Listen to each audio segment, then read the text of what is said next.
அந்த காரில் இருந்த ஆண் நபரை தாக்கிவிட்டு கல்லூரி மாணவியை 3 பேரும் தூக்கி கொண்டு புதருக்குள் சென்று பாலியல் வன்கொடுமை செய்திருக்கின்றார்கள். இது ஒரு கொடுமையான செயல். இது மக்கள் நடமாட்டம் அதிகமாக இருக்கின்ற இந்த பகுதி, விமான நிலையத்துக்கு அருகில் இருக்கின்ற இந்த பகுதியிலேயே இப்படிப்பட்ட சம்பவம் நடைபெற்றது மிகுந்த அதிர்ச்சியும் வேதனையும் அளிக்கின்றது. இந்த நிகழ்விலிருந்து தெரிய வருவது, தொடர்ந்து திராவிட முன்னேற்ற கழக ஆட்சியில் பெண்களுக்கு பாதுகாப்பு இல்லை, சிறுமிகளுக்கு பாதுகாப்பு இல்லை, பாலியல் வன்கொடுமை சர்வசாதாரணம் நடக்கின்றது. குற்றச்செயல் ஈடுபடுகின்றவர்கள் கொஞ்சம் கூட அச்சமில்லாமல், காவல்துறையிடம் பயம் இல்லாமல் இப்படிப்பட்ட தொடர் நிகழ்வுகள் தமிழகத்திலே நடைபெற்றுக் கொண்டிருக்கின்றது. அரசாங்கம் இருக்கின்றதா என்ற ஒரு கேள்வி மக்களிடத்தில் எழுப்பி இருக்கின்றது. தமிழகத்தில் சட்ட ஒழுங்கு அடியோடு சீர்கெட்டு விட்டது என்பது இந்த நிகழ்வு மூலமாக தெரிய வருகிறது. அதோடு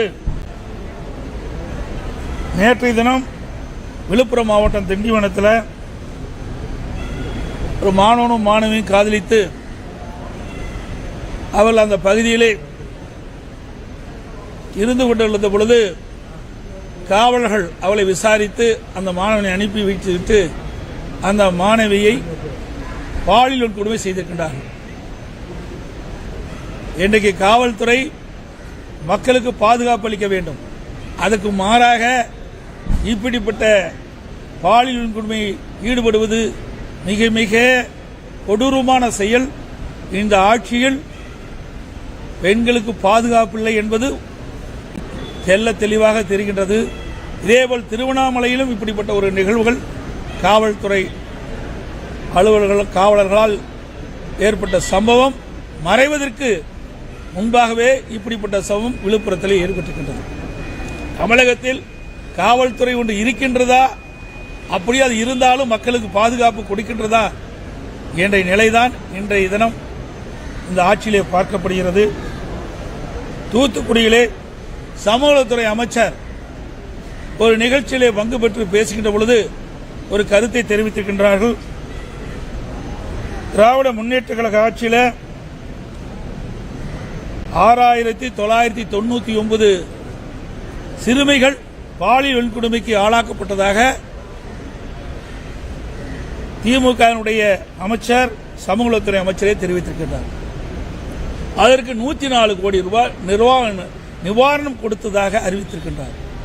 எவ்வளவு ஒரு மோசமான செயல்!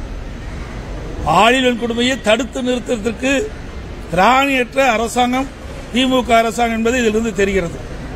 6999 சிறுமிகள் இன்றைக்கு பாலியல் வன்கொடுமைக்கு ஆளாக்கப்பட்டு சொன்னால் இந்த அரசாங்கம் எப்படி செயல்படுகின்றது என்பதை நாம் எண்ணி பார்க்க வேண்டும்.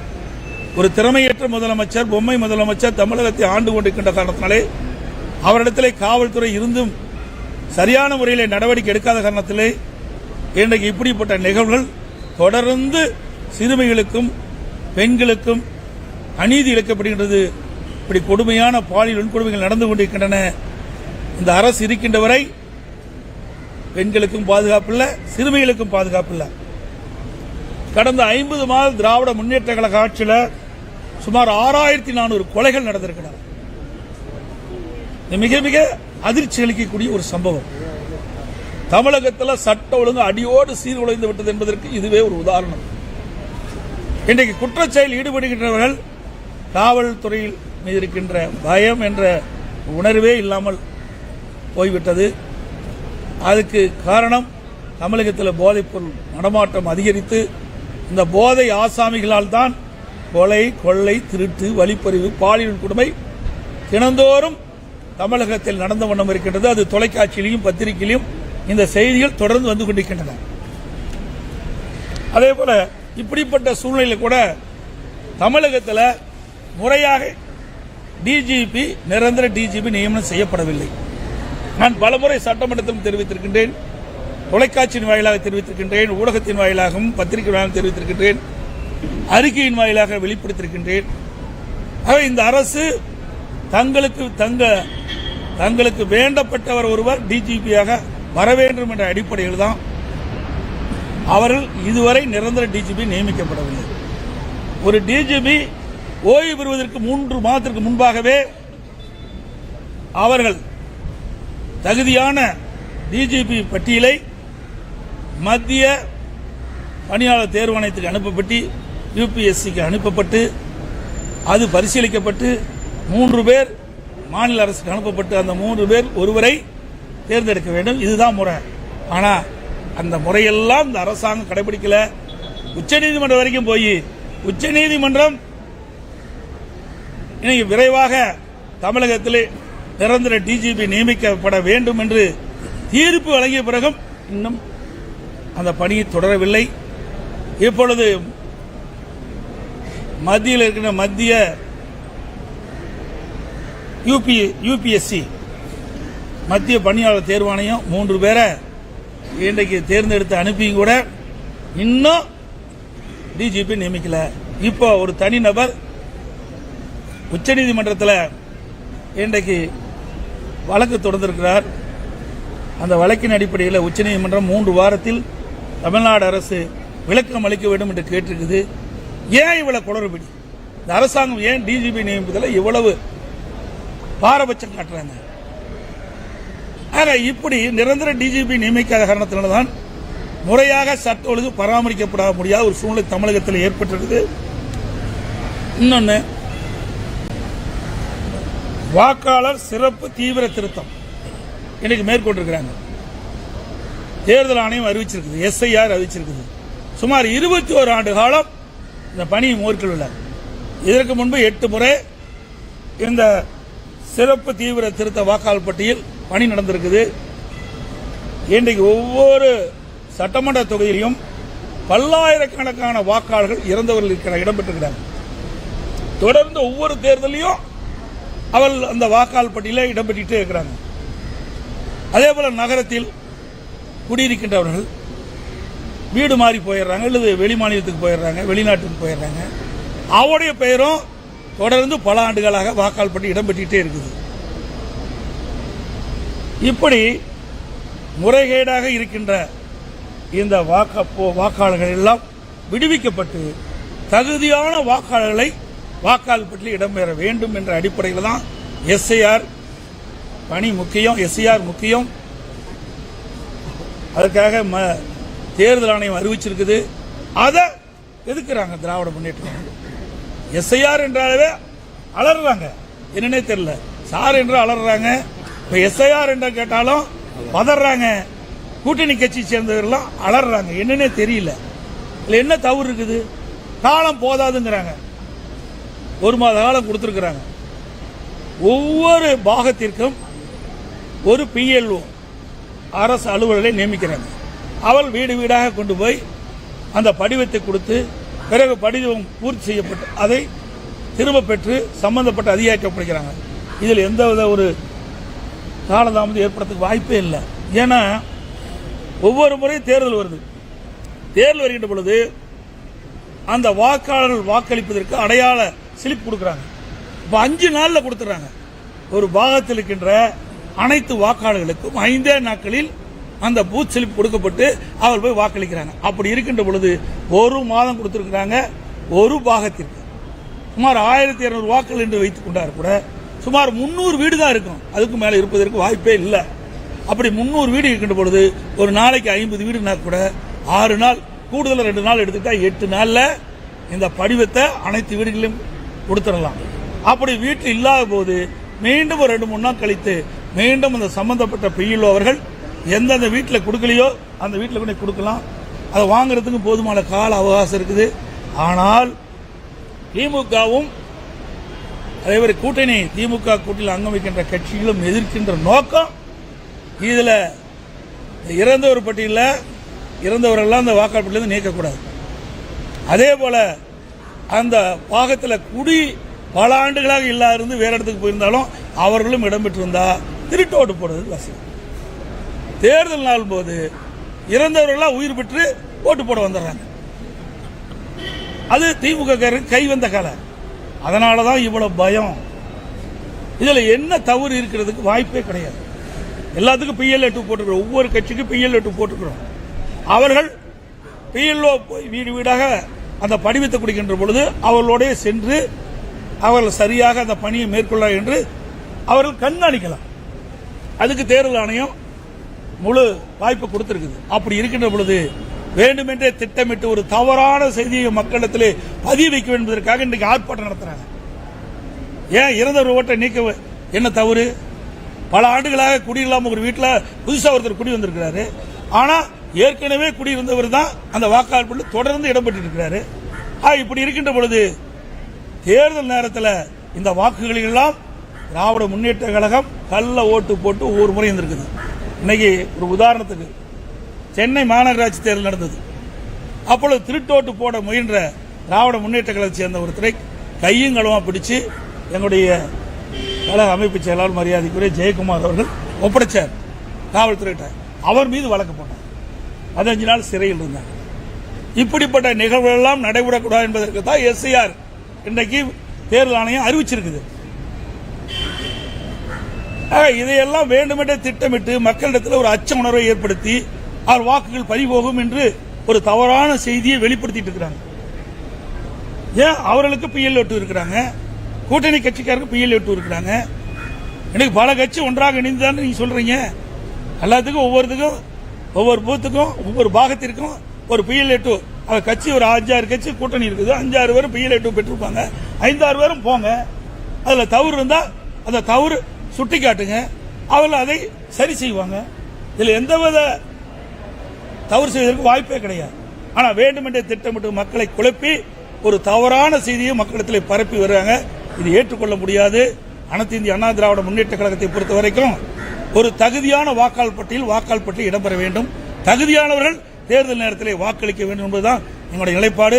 அந்த காரணத்திற்காகத்தான் இந்த எஸ்ஐஆரை நாங்கள் ஆதரிக்கிறோம். ஏன்னா 21 ஆண்டுக்கு பிறகுதான் இப்போ வருது. இன்னைக்கு உதாரணமா ஈரோடு கிழக்கு சட்டமன்ற தொகுதி இடைத்தேர்தல் நடந்தது. அப்பொழுது அங்க ஒரு குடிசை மாற்று வாரியத்தில் சுமார் 1600 வாக்குகள் குடிசை மாற்று வாரியத்துடைய கட்டணம் முழுசு இடிச்சிட்டாங்க. இடிச்சு ஒரு வருஷம் ஆகியும் அந்த வாக்காளர் பட்டியலிருந்து வாக்காளர் பெயர் இடம்பெற்றிருக்குது.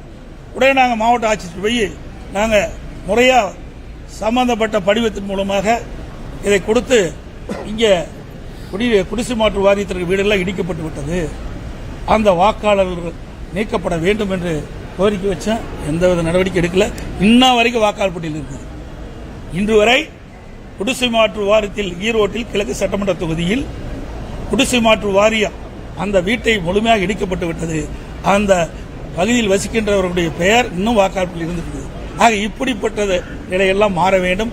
இப்படிப்பட்ட வாக்காளர்கள் எல்லாம் வாக்காளர் பட்டியலிருந்து விடுவிக்க வேண்டும். முறையாக அவர்கள் எங்கே போய் தங்கி இருக்கிறார்களோ அதை கண்டுபிடித்து அவர்களை வாக்காளர் பட்டியலில் இடம்பெற வேண்டும். இதுதான் எங்களுடைய நிலைப்பாடு. உச்சநீதிமன்றத்தில் திமுக வழக்கு தொடர்ந்து இருக்கு. அதுல அதிமுக தன்னை இணைச்சுக்கணும்னு சொல்லி ஒரு பெட்டிஷன் போட்டிருக்கீங்க. ஆமா, ஏன்னா இதுல சில தவறான தகவலை திமுக பதிவு வச்சா அதை சரி செய்யணும்ல. மக்களுக்கு ஏற்படுகின்ற பிரச்சனைய நாங்க உண்மை நிலையை எடுத்து சொல்றதுதான் நாங்க போயிடுவோம், ஜாயின் பண்ணிருக்கிறோம். அதுல இல்லைன்னா வேண்டுமென்றே திட்டமிட்டு ஒரு தவறான தகவலை நீதிமன்றத்தில் பதிவு செய்யப்படும். என்ன அவளுக்கு பதற வேண்டிய அவசியம் என்ன? ஏன் பதறாங்க? ஏன் அலறாங்க? ஊடக நம்பர் பத்திரிகை அத்தனை பேருக்குமே தெரியும். தெரியாத ஒண்ணுமே கிடையாது. ஆக வேண்டுமென்றே திட்டமிட்டு ஒரு குழப்பத்தை உருவாக்கி கொண்டிருக்கின்றார். ஏதோ எஸ்ஐஆர் வந்தா மக்களுக்கு வாக்களிக்கக்கூடிய உரிமையை பறிபோயிரும் என்ற ஒரு தவறான செய்தியை பரப்பிட்டு வராங்க. இது கண்டனத்துக்குரியது.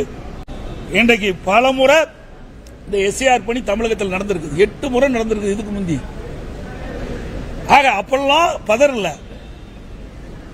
ஸ்டாலின் அவர்கள் பதறதுக்கு காரணமே அதில் இருக்கிற இறந்தவர்கள் வாக்குகள், அங்கே வசிக்காதவர்கள் வசிப்பதாக வாக்காளர் பட்டியலில் இடம்பெற்றிருக்கின்ற வாக்காளர்கள், இப்படிப்பட்ட வாக்காளர்களை தேர்தல் நேரத்திலே கள்ள ஓட்டு போடுவதற்கு இனி முடியாது. எஸ்ஐஆர் வந்துவிட்டார். அதனாலதான் இந்த குளறுபடியை, இந்த அவதூறு செய்தி பரப்பி வராங்க.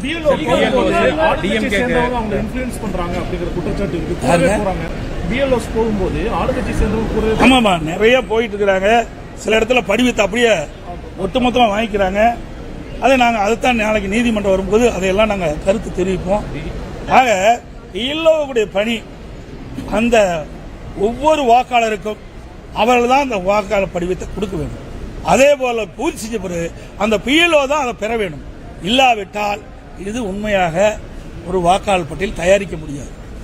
வேண்டுமென்றே திட்டமிட்டு இன்றைக்கு வேறு கட்சிக்கு வாக்களிக்கக்கூடியவர்களை திமுக வாக்களிக்கிறவர்கள சரியா செஞ்சிருவாங்க. வேறு கட்சிக்கு வாக்களிக்கக்கூடிய வாக்காளர் இருந்தா அந்த படிவத்தை இவர்கள் வாங்கி அங்க தலைமையில் கொடுக்க மாட்டாங்க, சம்பந்தப்பட்ட அதிகாரி கொடுக்க மாட்டாங்க, வாக்காளர் பட்டியல் இடம்பெறாத போயிடும். இது தவறு. எல்லா கட்சிக்கும் பொதுவானதான் நான் பேசுறேன். எங்க கட்சிக்கு மட்டும் ஆதரவா பேசல. உண்மையான வாக்காளர் பட்டியல் தயார் பண்ண வேண்டும். ஆகவே பிஎல்ஓ ஒவ்வொரு பாகத்திற்கும் ஒரு பிஎல்ஓ நியமிக்கிட்டு அவர்கள்தான் அந்த வாக்காளரை சந்தித்து அந்த தேர்தல் ஆணையம் கொடுக்கப்பட்ட அந்த படிவத்தை அந்த வாக்காளருக்கு கொடுக்கணும். அதில் பூர்த்தி செஞ்ச பிறகு அந்த வாக்காளர் பட்டியல் அவர்கள்தான் பெற்று சம்பந்தப்பட்ட அதிகாரி ஒப்படைக்க வேண்டும். விடுவிக்கிறதுல ரொம்ப காலதாமதப்படுத்தி வர்றதாகவும் களத்தில் மக்கள் நல பணிகள் செய்யறதுல கொஞ்சம் இழுபறிகளை நீடிப்பதாகவும் ஒரு குற்றச்சாட்டு எப்படி பாக்குறீங்க? அதாவது அவர்கள் எப்பொழுதுமே வருடம் குறிப்பிட்ட காலத்தில் சட்டமன்ற தொகுதி மேம்பாட்டு நிதி விடுவிக்கிறதுல இந்த ஆண்டு சட்டமன்றத்தில் முதலமைச்சர் அறிவிச்சாரு. இனி ஜிஎஸ்டி இந்த சட்டமன்ற மேம்பாட்டு நிதியில் ஜிஎஸ்டி பிடிச்சுப்பாங்க, 18% பிடிப்பாங்க. அதை இனி அரசாங்கமே வழங்குன்னு சொன்னாங்க. இது வரைக்கும் இந்த ஜிஎஸ்டி விடுவிக்கல. நான் அதான் 2 நாளைக்கு முந்தைய ட்விட்டர்ல நான் கொடுத்துருக்கிறேன். உடனடியாக இந்த அரசு அறிவித்தவாறு இந்த சட்டமன்ற தொகுதி மேம்பாட்டு நிதிக்கு ஜிஎஸ்டி விடுவிக்க வேண்டும் என்று கொடுத்துருக்கிறேன். இன்னும் அதுக்கு முறையாக பதில் வரல. உங்களுடைய மகன் மருமகனுடைய தலையீடுகள் இருக்கு அப்படின்னு சொல்லி செங்கோட்டையன் குற்றம் சாட்டியிருக்கு. ஒரு நாளாவது நீங்க பாத்திருக்கீங்களா? கோவையில் ஒரு நாளாவது நீங்க பாத்திருக்கீங்களா? இது வரைக்கும் யாராவது சொல்லியிருக்காங்களா? இங்கிருந்து பிரிஞ்சு பல பேர், அதாவது இங்கிருந்து நீக்கப்பட்டவர் போயிருக்கிறாங்க. அப்படி ஏதாவது குற்றச்சாட்டு சொல்லியிருக்காங்களா? அவருக்கு வேற குற்றச்சாட்டு கண்டுபிடிக்க முடியல. இந்த குற்றச்சாட்டு சொல்லியிருக்காங்க.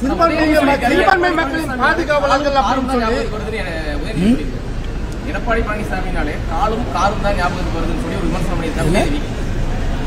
உதயநிதி ஸ்டாலின் எடப்பாடி பழனிசாமினாலே காரும் காலும் தான் ஞாபகத்துக்கு வருது அப்படின்னு எனக்கு அது புரியலையே. அதாங்க வேணுமென்றே திட்டமிட்டு இப்படி செய்தி சொல்றது. வேற எந்த செய்தியும் கிடைக்கல. ஒரு அரசியல்வாதி முறையா அரசியல் சம்பந்தப்பட்ட பேசினா பரவாயில்ல, அதை விட்டுட்டு சம்பந்தம் இல்லாத பேசுறதுலாம் சிறுபிள்ளைத்தனம். நல்லா புரியுதுங்களா? ஒரு முதிர்ந்த அரசியல்வாதி மக்களுடைய பிரச்சனை என்ன இருக்குன்னு தான் பார்க்கணும். அதைத்தான் நாங்க பார்த்துட்டு இருக்கோம். அதிமுக அதைத்தான் பார்க்குது. இப்ப கூட என்ன திராவிட முன்னேற்ற கழக தலைவரும் சரி, உதயநிதி ஸ்டாலின் சொல்றாங்க, எங்க ஆட்சி மீது ஏதாவது குறை சொல்ல முடிஞ்சுதா?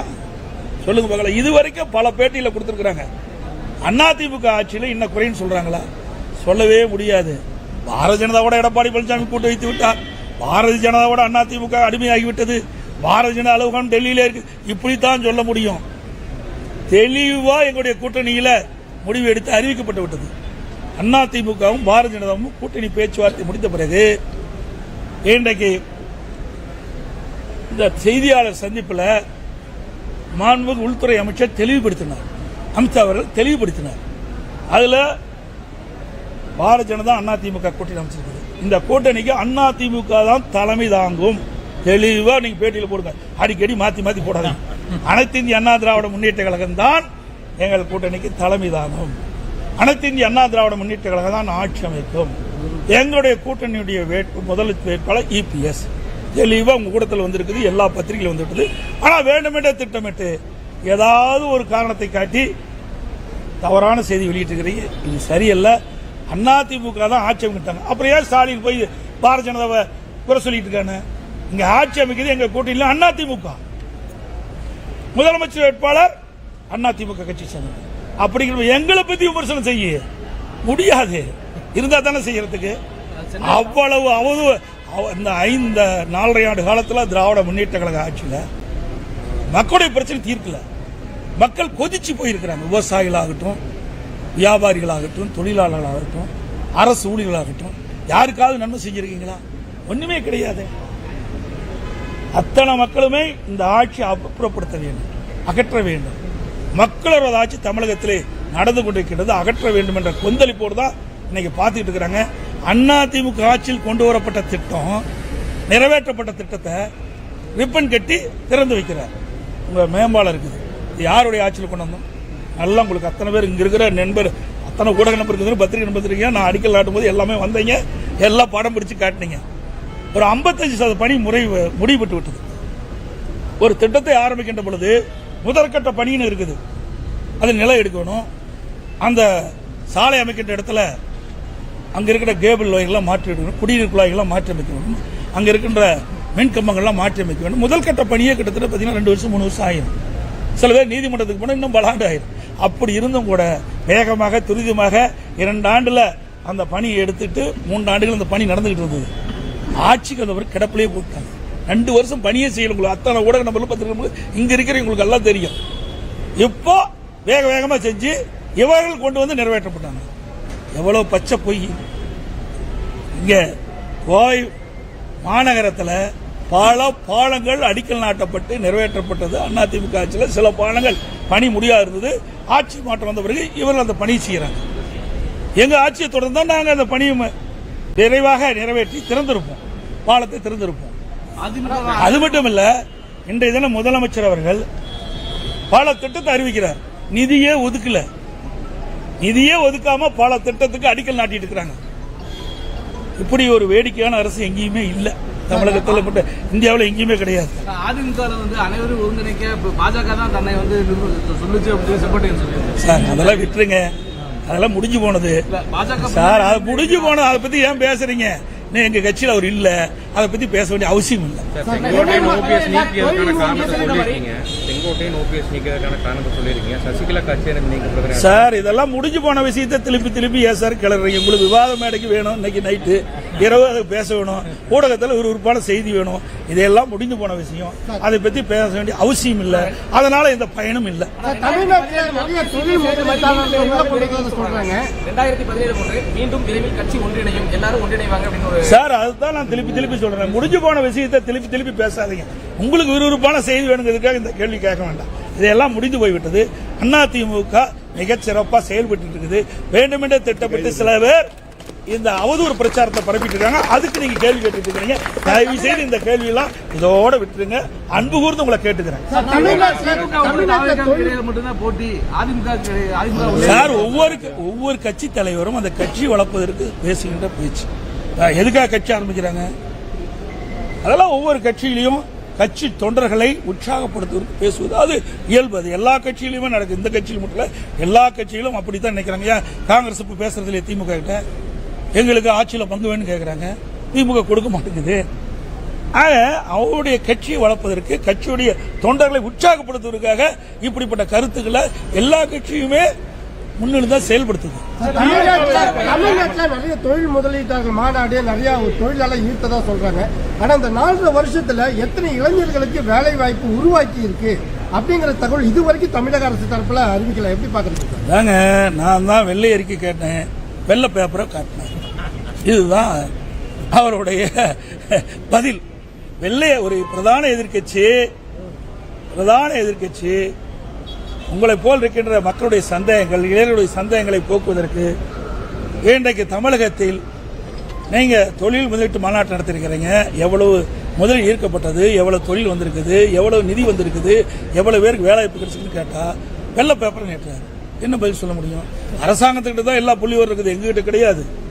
அது மட்டும் இல்லை, இன்றைக்கு இந்த ஸ்டாலின் அவர்கள் ஜெர்மன் நாட்டுக்கு போகும்போது நம்முடைய தொலைக்காட்சி நண்பர்களை சந்தித்து பேட்டி கொடுத்தார். அப்பொழுது திராவிட முன்னேற்ற கழகம் ஆட்சி பொறுப்பேற்றது அவர் பேட்டி கொடுக்கின்ற வரை 922 புரிந்துணர்வு ஒப்பந்தங்கள் போடப்பட்டதாகவும், அதன் மூலமாக 10,62,000 கோடி முதலீட்டு ஈர்க்கப்பட்டதாகவும், இப்படி முழுவதும் நிறைவேற்றப்பட்ட 32 லட்சம் பேருக்கு வேலை கிடைப்பதாகவும் குறிப்பிட்டு பிறகு 77% புரிந்துணர்வு ஒப்பந்தங்கள் நிறைவேற்றப்பட்டது சொல்றாங்க. 77% புரிந்துணர்வு ஒப்பந்தங்கள் நிறைவேற்றப்பட்டு சொன்னா சுமார் 25 லட்சம் பேருக்கு வேலை கிடைச்சிருக்கணும். எங்க வேலை கிடைச்சது? கோயம்புத்தூர்ல எத்தனை லட்சம் பேருக்கு வேலை கிடைச்சது? அத்தனையும் பொய். ஏன்னா வெள்ளை பேப்பரை காட்டினார்ல, அதுதான் உண்மை. எதுவுமே இல்லை என்பது அவர்களே காட்டிட்டு சென்றுட்டாங்க. அது மட்டும் இல்ல, இன்றைய தினம் எல்லா துறையிலும் ஊழல் நடந்துகிட்டு இருக்கு. இன்னைக்கு உள்ளாட்சி துறையில அந்த குடிநீர் வடிகால் வாரியத்திலிருந்து அந்த பணியாளர் நியமிக்கின்ற பொழுது சுமார் 888 கோடி ஊழல் நடைபெற்றதாக பத்திரிகை செய்தி. இது வரைக்கும் அது முழுமையான விளக்கம் கிடைக்கவே இல்லை. அதேபோல மதுரை மாநகராட்சியில் சுமார் 200 கோடி வரி வருவாயில ஊழல் நடந்திருக்கு. திமுக அரசாங்கம் தான் கண்டுபிடிச்சிருக்குது. ஆக இவ்வளவு ஊழல் நடைபெறுகின்ற ஒரே அரசாங்கம் திமுக அரசாங்கம் நடந்துட்டு இருக்குது. அது மட்டும் இல்ல, இப்போ ஜல்லி குவாரி நடத்திட்டு இருக்காங்க. அதுல அண்மையில் வந்த செய்தி, எங்களுக்கு கிடைத்த தகவல், ஒவ்வொரு குவாரிக்கு 10 லட்சம் ரூபாய் அந்த குவாரி உரிமையாளர் கொடுக்க வேண்டும். திமுக மேல எடுத்து கொடுக்கணும். ஒவ்வொரு ஏக்கருக்கும், குவாரியில் இருக்கிற ஒவ்வொரு ஏக்கருக்கும் 5 லட்சம் ரூபாய் கொடுக்கணும்னு இப்போ ஒரு வாய்மொழி உத்தரவாக பிறப்பிக்கப்பட்டதாக செய்தி. மிக வன்மையாக கண்டிக்கத்தக்கது. ஏற்கனவே ஒரு டன்னுக்கு குவாரியில் அதில் ஒவ்வொரு டன்னுக்கும் எவ்வளவு விலை நிர்ணயம் செஞ்சாங்க, நாங்கள் எதிர்ப்பு கொடுத்தோம்னா அதை கைவிட்டுட்டு மீண்டும் இப்பொழுது அந்த குவாரி உரிமையாளர்களை மிரட்டுகின்றார்கள். ஒவ்வொரு குவாரிக்கும் இவ்வளவு பணம் கொடுக்க வேண்டும் என்று நிர்பந்தம் செய்கிறார். இது வன்மையாக கண்டிக்கத்தக்கது. வாய்ப்பு இருக்கா அதிமுக கூட்டணியில்? சார், எல்லாமே அதிமுக பொறுத்த வரைக்கும் 2019 நாடாளுமன்ற தேர்தலையும் தேர்தலுக்கு அறியாமையில் தான் நாங்கள் கூட்டணி பேச்சுவார்த்தை. 2021 சட்டமன்ற பொதுத் தேர்தலையும் கூட்டணி பேச்சுவார்த்தை, தேர்தலுக்கு குறுகிய காலத்தில் நாங்கள் பேச்சு கொடுத்தோம். 2024 சட்டமன்ற நாடாளுமன்ற பொதுத் தேர்தலையும் தேர்தலுக்கு அருகாமையில் குறுகிய காலத்தில் தான் நாங்கள் கூட்டணி அமைச்சோம். அதே போல தேர்தல் நெருங்கின்ற பொழுது கூட்டணி அமைக்கப்படும், நிச்சயமாக உங்கள் முன் தெரிவிக்கப்படும் என்ற செய்தியை சொல்லி அனைவருக்கும் நன்றி. சார், ஒரே ஒரு கேள்வி.